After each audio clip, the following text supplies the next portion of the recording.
Hey guys, welcome back to the BuzWeaver channel. In our top stories today from NBC News, Elon Musk X sues advertisers over alleged massive advertising boycott after Twitter takeover. The company formerly known as Twitter sued the World Federation of Advertisers, among others, in federal court. Now, of course, you may remember, as we covered here extensively on the BuzWeaver channel, how the Department of Homeland Security, and I wanted to pull this up because it's funny because it says skip the propaganda, sign up to read independent journalism. Yeah. We're gonna skip the propaganda by paying for propaganda, which I find fascinating. But you remember the article that we covered here, the DHS. Now, allegedly, I have to say allegedly, of course, the Department of Homeland Security, FBI, and other government agencies had a dashboard to Twitter where they were able to access information or to encourage the individuals at Twitter to censor certain individuals because of content that people were posting that they didn't like, they being the government, of course. And I find it fascinating because if we go back to December the 14th from NPR, National Public Radio, or as I like to call it here on the BuzWeaver channel, not pro-Republican, Elon Musk is suing the Twitter files.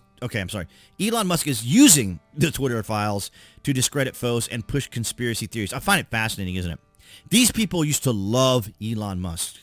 Buy electronic cars. Get a Tesla. Elon Musk is amazing. SpaceX. This guy's a genius. He's wonderful. And now he is as hated as Donald Trump. So I want you to make a note. This is December the 14th of 2022. It says, Twitter owner Elon Musk says he's pulling back the curtain on how the social network has handled high-profile content moderation decisions, including banning then-President Donald Trump after his supporters attacked the U.S. Capitol on January 6th. Now, I love how they phrase this stuff. We got another one. We got another one behind a paywall here. Oh, my goodness. Over the past 2 weeks, Musk has been releasing internet documents to a hand-picked group of journalists who are digging through them and posting excerpts on Twitter. And I mean, it was massive. We covered it here on the channel. And here's what I find fascinating. Just 7 days later, U.S. government paid Twitter millions of dollars to censor info from public. So here's NPR trying to run cover for the establishment Uni-party and the government and agencies that were intentionally censoring and removing a sitting president. And then we find out, of course, 7 days later, the U.S. government paid Twitter millions of dollars to censor. Absolutely amazing, is it not? Government paid Twitter millions of dollars to censor info from the public. And here's Michael Schellenberger's part 7. I think there was a total of like 14 or 15 Twitter file releases with receipts, as the kids like to say, like we keep here at the BuzWeaver channel. And I'm not sure why I pulled this up. I think I was looking at, this was for another video I was going to do there on Charlie Kirk. That's a totally different matter. But I find it interesting because just recently, on the 12th of July, almost a month ago, the European Commission offered X an illegal secret deal. If we quietly censored speech without telling anyone, they would not fine us. The other platforms accepted that deal. So in other words, TikTok, Facebook, Instagram, which are basically the same thing, Meta, they all, YouTube, accepted the deal to work with the European Commission, probably because they wanted the money, right? It's easy money. They pay it, and then, of course, they direct. This is how the establishment and globalists work, as though I needed to explain that to common sense thinking people. But I find it extraordinary that this is becoming so obvious, and it's so blatant, and it's so in your face. I mean, it's so in our faces.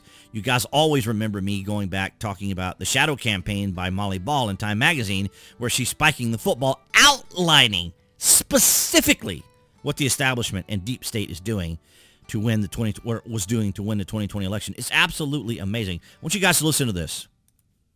Hey, everybody.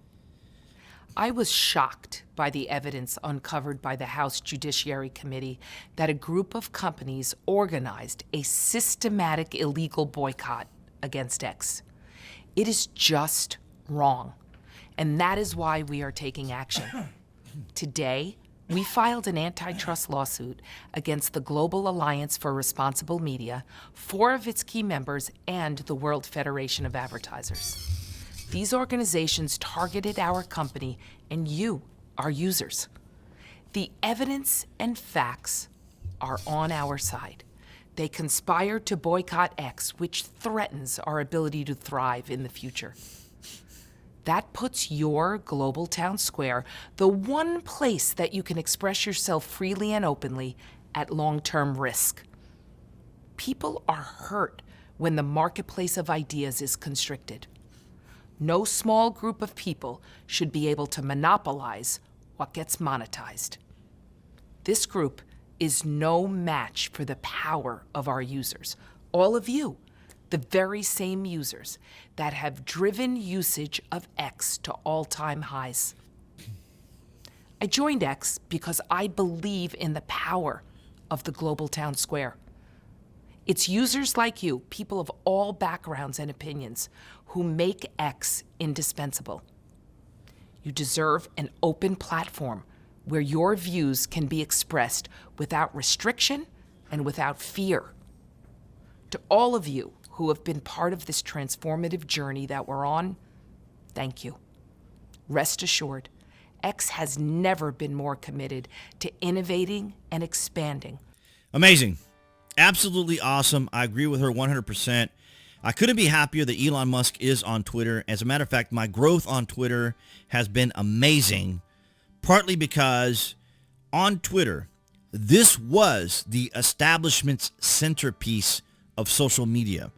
This is where many in the media, many within activist groups on the left, center, and maybe even also on the right, of course, all gathered together. But slowly but surely, individual groups, particularly moderates, independents, right, libertarian, conservatives, individuals like myself, although I was not directly impacted, and then a sitting president was removed from the platform by the establishment Uni-party and globalist, as we see here. I like Elon Musk's transparency. He is unafraid of these individuals, just like Donald Trump. This is why they go after Donald Trump. This is why he has a lot of lawfare against him. This is why he's continuing to do what he does. As you can see, the establishment Uni-party installed Joe Biden and then uninstalled Joe Biden, just like that.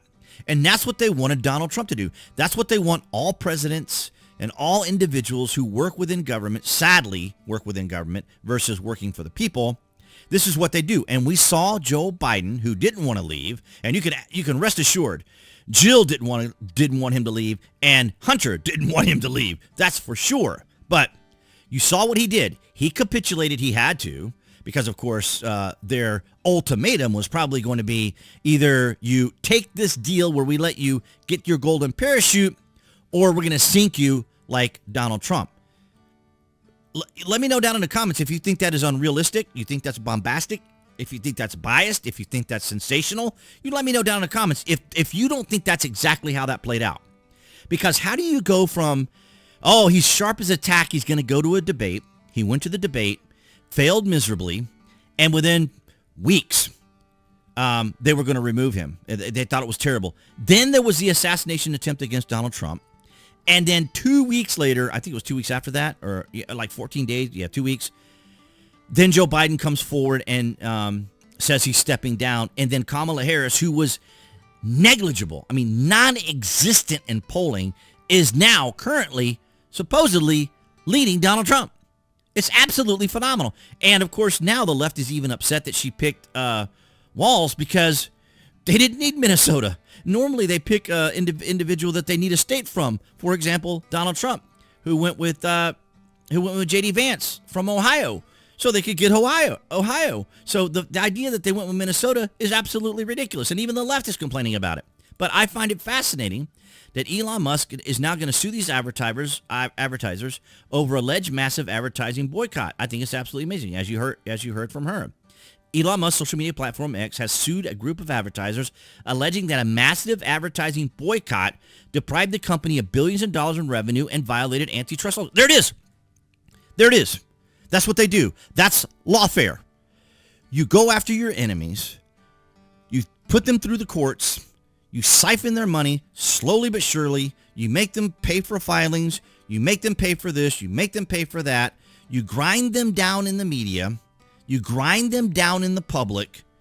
so that you can turn these individuals, your enemies, your political enemies, into one-dimensional villains.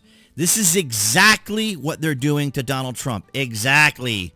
When people want to see examples, these are the examples.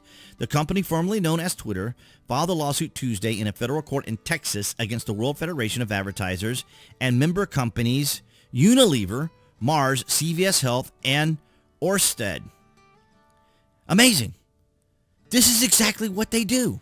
What a beautiful, wonderful example here, outlined by NBC News, of course, and by Elon himself and the Twitter files, exemplifying what we cover here on the BuzWeaver channel.